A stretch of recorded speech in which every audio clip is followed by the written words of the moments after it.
Okay, so my name is James Kosta, and to give you just a tiny bit of background on myself, I'm an engineer by trade. I have founded and sold 5 of my own companies, and I've been involved in about 24 M&A transactions over the years. Of course, now I'm a seed capitalist and a venture capitalist. I've worked and published some of the biggest games with the biggest publishers. So what I want to talk to you about today, I want every small developer to succeed. And I think that because we see developers sort of springing up out of nowhere now, dev kits, of course, we all carry them in our pocket, and teams are so easily put together, especially with things like outsourcing, that anyone can develop a game now. And I think what it does is it sets some companies up for failure, because ultimately, when they go to seek a publisher, or when they go to seek capital, or when they go to seek an exit, they haven't set their companies up correctly. And I run across this time and time and time again. So I would like all developers to work with me, of course, when it comes to M&A and venture capital and all that sort of thing. But that's not a reality. But I would like to see all developers succeed who have built their companies correctly.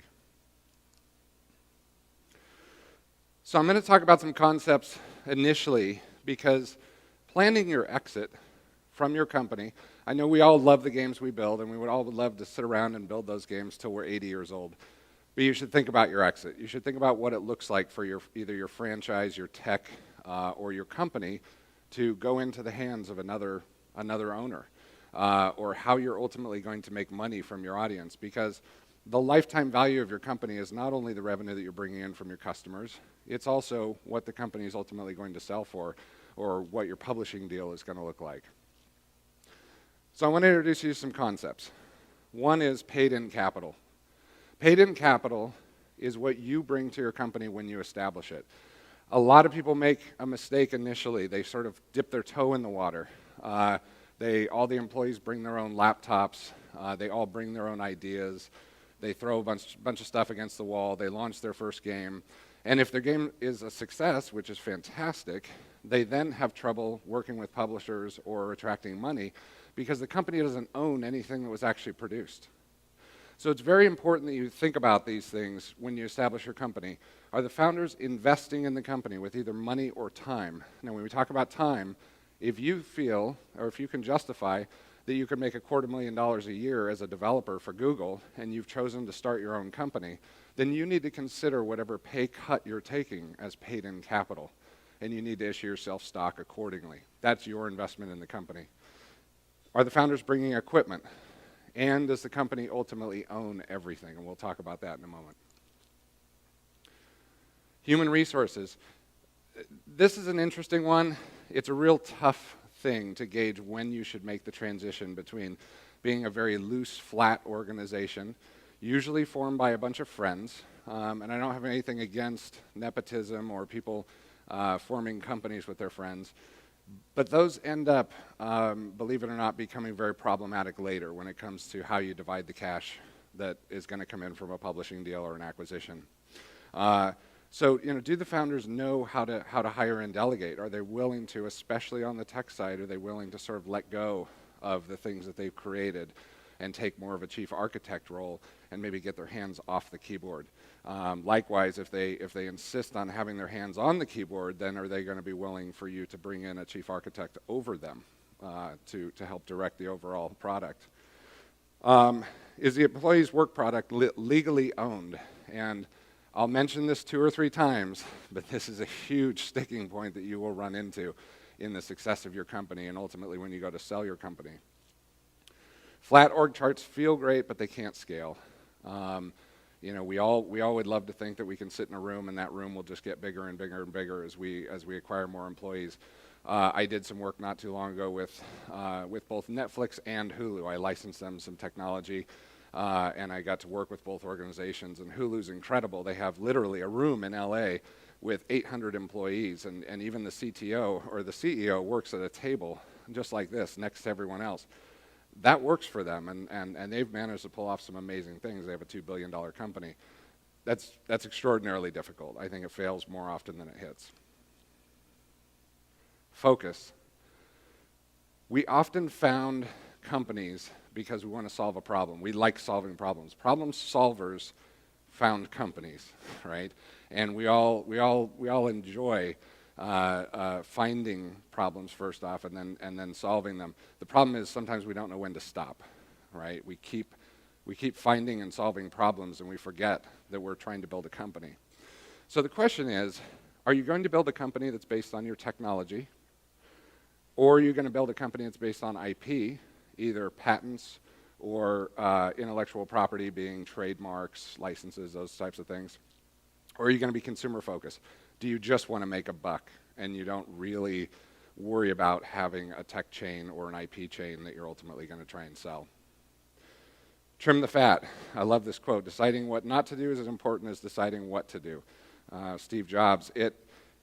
You have to make this build versus buy decision. And at the end of the day, everything has to come down to what adds value. You'll find, I'm a technologist, so I say this openly, technologists always prefer to build. They always have a reason why it's better to build.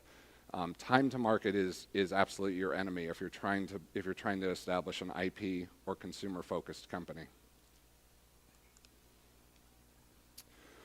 Users are your greatest asset when it comes to selling your company. You can have, I talked about whether you want to be tech, IP, or consumer-focused. The companies that sell for the most are the consumer-focused companies, followed by the IP companies, followed by the tech companies. Tech has become a commodity in today's market, and so many things are available open source, and so many things are timely and special purpose, it's hard to sell tech. Understanding your users multiplies their value. Understanding what drives them, not just the fact that they come and they play your app and they give you money for it, but understanding why they give you money and how you're going to continue to extract more money. Selling pre-launch equals lower risk.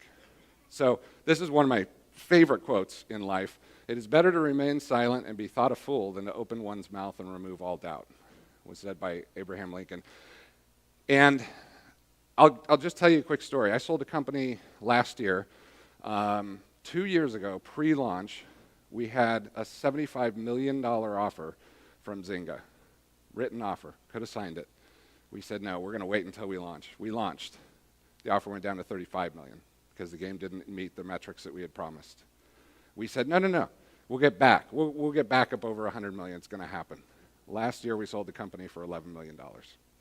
So it wasn't a loss. I mean, certainly we made some money, but you have to think about the fact that most games don't perform, at least initially, as well as we hope they will. If you hit it out of the park, fantastic, your multiples will go crazy, but I would seriously consider selling just before you launch. So this is the basic calculation about our studio valuation. What's our studio worth? And this may be a little disconcerting because, we stay up late at night, we burn the midnight oil, our employees agree to pay cuts, we work our tails off, and then we find out that our studio isn't worth as much as we would like it to be. We pin some arbitrary number on it, but the reality is, this is what your studio is worth. Lifetime value times your number of customers, plus about 20% of your yearly payroll, unless you've got a couple of superstar developers, you can get a little bit more, plus your X factor. Now, your X factor speaks to things like the value of your IP. If you've built a brand that can be expanded on, that's powerful. If you have patents that are defensible, that can be built on.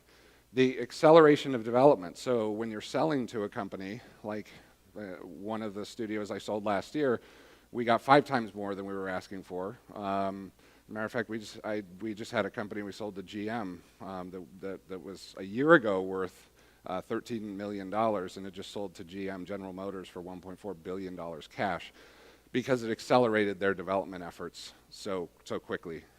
That was a tech company, not a game company, but the opportunity cost to your competitors, ultimately, if you were to go and sell your company to a competitor, or they were to otherwise miss out on that opportunity, what would that cost them in business?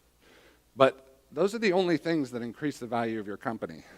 The amount of blood blood, sweat, and tears that you've put into the company just really don't matter in the transaction. And so I would think about that as you're making the emotional investment. So partners, when I talk about partners, I mean publishers, I mean distributors.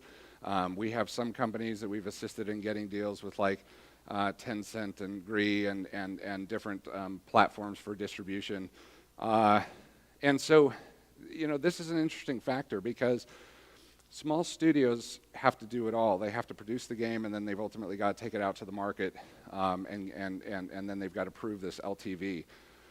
These bigger companies, they have so many in-network users that when they turn that spigot on and they blast your app with 8 or 10 million users, and they put their support staff on it, they're able to multiply that LTV much, much more than you are.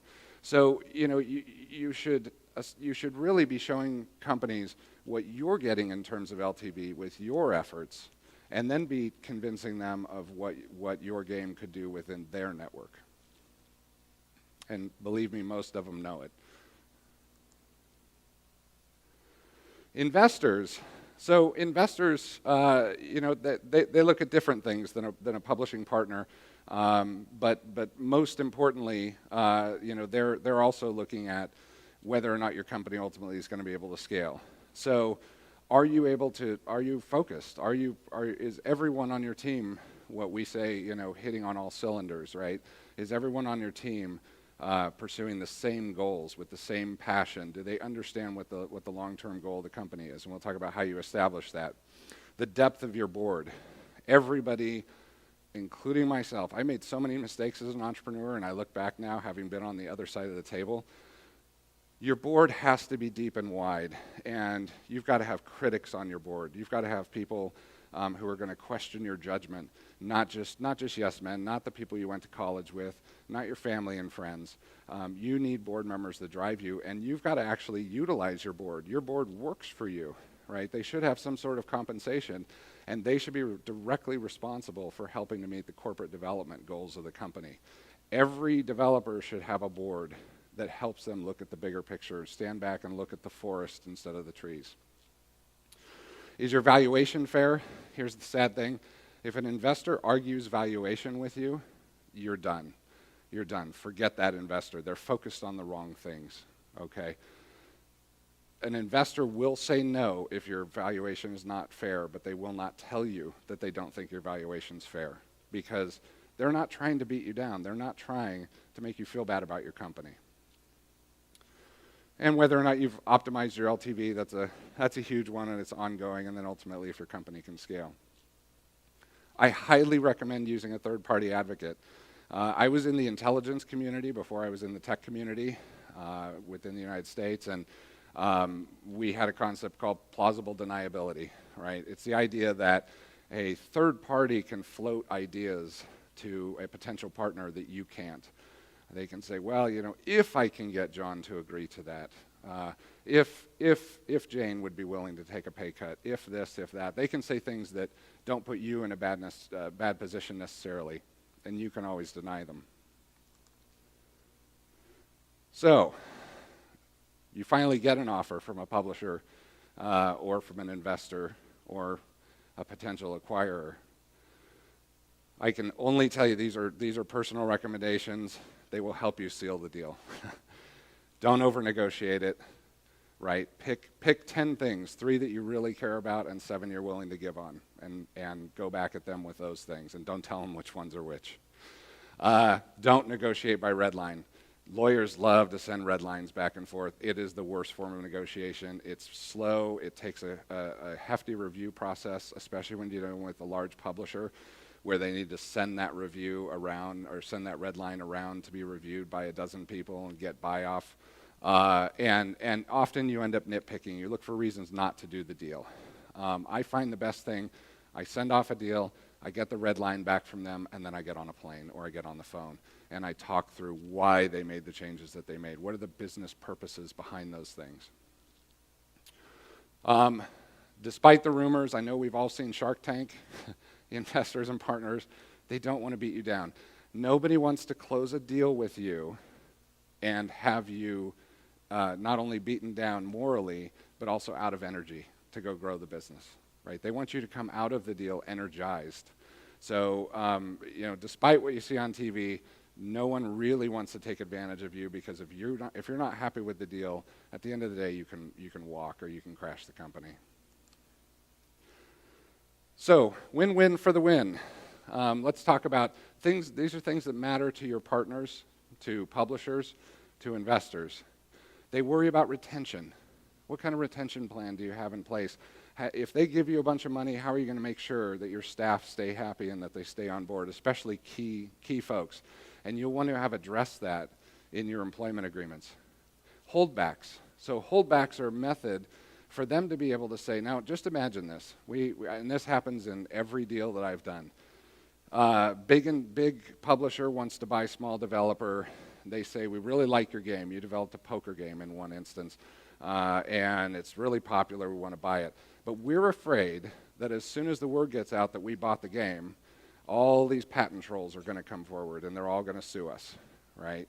So they'll create a holdback, and they'll say, let's agree that 10% or 20% or 30% of the deal is going to go into an account. After 12 months, we'll release a portion, and after 18 months, we'll release the rest. A typical holdback is 12 to 24 months with some kind of a release schedule. Don't be thrown off by that. They don't want to hold the money back from you. It still shows on their bottom line as an acquisition, but all they're trying to do is make sure that they have some money to defend themselves if the representations that you made are not true. Because as you go through the deal, you'll make representations and warranties that say, hey, nobody's going to sue you. Nobody should have a problem with this, right? None of the employees are going to sue you or whatever. They've got to hold back some money to defend themselves. Earnouts, everybody knows what an earnout is. If you hit certain goals, you get certain payouts. Control of IP litigation, that's an important one. Don't give up your right to control the IP litigation. Let's say the employee does sue. Let's say someone does sue saying that your character looks an awful lot like Mickey Mouse, right? And now all of a sudden you have Activision or EA or GSN or some giant company. They're holding on to $5 million of your dollars. Their first inclination is just to settle, right? You should have control over that litigation. You should be able to say, no, I get the opportunity to take this to court. If I win, then you give me all my money. If I lose, then it comes out of the holdback. But you don't want them creating some sort of precedence with your money. And lastly, indemnity. You're going to have to indemnify them against loss. You're making a representation to them that they're not going to lose anything by buying your product or your company. Barriers to execution, these are the things that happen in almost every deal. Get a handle on them now. Invention disclosure and ownership. Do not wait until you have an offer on the table to go to your employees and make them sign an invention disclosure and ownership contract. What that says is that anything that they've invented that is in the product is property of the company. If they invented something and you chose not to exploit it, that's fine. It belongs to them. I think we can all agree that that's fair, and they can agree that's fair. But you don't want to have a $20 million offer on the table and then have the CTO say, yeah, but I invented this and I never gave you ownership. Open source licenses, you're going to have to disclose every open source license that you have, and you're going to have to disclose where it's used in your source code. Not down to the line, but you're going to have to talk about how it's used and what type of license backs it up. This usually takes 6 to 8 weeks for a tech team to put it together. Just get in the habit, throw a spreadsheet up on Google Drive, and anytime somebody uses open source in your software, just make sure they log it into the spreadsheet. It will speed up a deal, I swear to you, by 6 to 8 weeks. Retention, have some kind of idea going in what you're going to offer to each of your employees to keep them retained. Make sure that they think it's fair, and get it on paper early and ahead of time. And then potential litigation, you're going to have to disclose. I literally had a deal last year that was just waiting for executive signatures, and then we got a lawsuit filed against the company, and it just blew up what would have been a $50 million deal. And so you've got to sort of be prepared for those situations and make sure you've talked ahead of time. As we're closing this deal, if any litigation occurs, what are we going to do? And make sure it's just carved out in the deal so that you'll pursue the litigation separately and you'll indemnify the buyer or the publisher or whatever. So summing it up real quick, build your company in a way that makes sense. And when I say makes sense, in a way that you can explain it. If you have to point and say, Rob does this and Sally does that, and you're already off the rails. You should be able to explain how the parts of your company function together, even if one person fills multiple roles. Start with the mega scale. What does your company look like 5 years from now? What does a properly functioning organization focused on your goal look like? And then work it back down to a small team. Spend your time on your HR documents. Be reasonable with your employees, but be firm with your employees. You are paying them for their work product. Make sure they know it. Make sure they sign it. Get to know your competitors. It took me till I was 40 years old to learn that. You know, if you're going into a big market, your competitors aren't eating your lunch and you're not eating theirs, right? In something that's location-based, in something that is a very niche market, you have to worry about those things. In development of casual games, there are so many casual games. You should be friends with your competitors because ultimately you have so many of the same challenges. Don't build a xenophobic or nepotistic board. I talked about that a little bit. Set milestones and hit them. Make a habit of hitting milestones. Hit small milestones every week, every 2 weeks. Everyone should have milestones. Every one of your employees should have a personal milestone document that's published and up on the wall so that everyone can see where you're at. Don't set 6-month deadlines. Don't set release deadlines because that only focuses on engineer and art. Everyone should have development milestones within the company.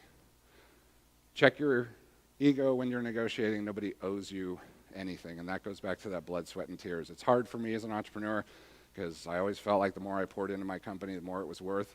The fact is, market valuation stayed very much the same sometimes. So anyway, that's everything. I did not put a contact slide up, but anybody who would like to email me, it's just james@signiavc.com. I'll be happy to give you business cards. If anyone does have questions, again, Signia, we're very focused on venture capital. I also work with other venture capitalists. I work in the M&A space, and I'm really happy to answer questions for people just to try and help developers succeed in building their businesses and finding publishers and money. So james@signiavc.com. And does anyone have any questions for me? Hi there. So I read your formula to calculate the valuation. Is the profitability of the company? It's not in there. Is there a reason? Is that important? I'm sorry, I missed the first part of your question. With valuation? The valuation of the company. Yeah. Is the profitability of the company any important? No, because, I hate to say this, it's really hard for a small developer to make money because you're trying to fill all those different roles. A big company, they look at the smaller company, like let's take a company like Activision. For them to acquire your company only means a small incremental increase in operating expenses. So they can operate your game much more profitably than you can. And they know that. So when they look at your company, they're not worried about profitability because there's no way that any amount of profit that you could make could even affect their bottom line. They know what they could make with your game. So profitability doesn't matter at all. Lifetime value does matter. And the most important thing is user acquisition. How much are you spending to acquire your users? Because there's a big difference between going out and spending a few thousand on Facebook to get your first 50,000 users and then trying to take that to 1 million users. Anyone who's done it knows that there's a logarithmic increase in the amount of money that you have to spend to acquire a user. So showing that you have a unique way to acquire users is going to be very, very important to them. So hi. For investors, most of them are usually before even they look at, they would actually look more like on technology, fintech, and they will even consider games. How do we convince investors to even consider investing in a game company or a game project?